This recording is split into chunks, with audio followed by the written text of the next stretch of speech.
महात्मा love कुश पहुंचे।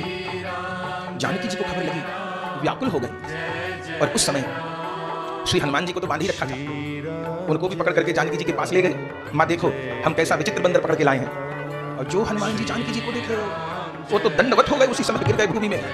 जानकी जी के मुंह में शब्द नहीं, बच्चों से कह रहे हैं अरे किसको बांध लिया, अरे किसको बांध लिया, अरे खोलो इनको, खोलो इनको।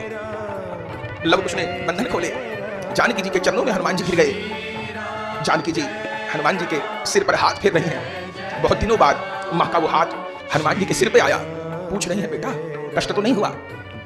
हनुमान जी ने कहा माँ बड़े बड़े राक्षसों को मार के जो मुझे सुख नहीं मिला, आज अपने दोनों युवराजों के हाथ से बंध के वो मुझे सुख मिला। हनुमान जी को तो कोई बांध ही नहीं पाया। लव कुश ने कहा माँ ये कौन है।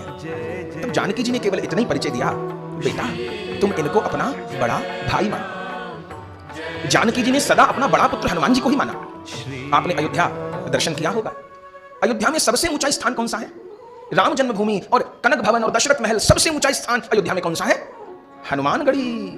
कितनी सीढ़ी चढ़ के ऊपर जाना होता है, शिखर पे बैठे उस हनुमानगढ़ी की कथा क्या है, अभी प्रसंग आएगा।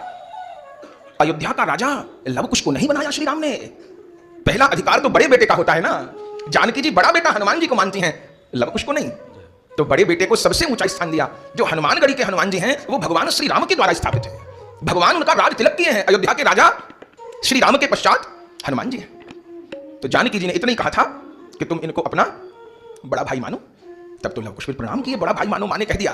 तब हनुमान जी लपक करके मेरे इष्ट के आत्मज मेरे इष्ट ही हैं, प्रणाम करते हैं लव कुश को, हृदय से लगाते हैं। पर अभी लव कुश कुछ नहीं जानते। हनुमान जी भी लौट गए।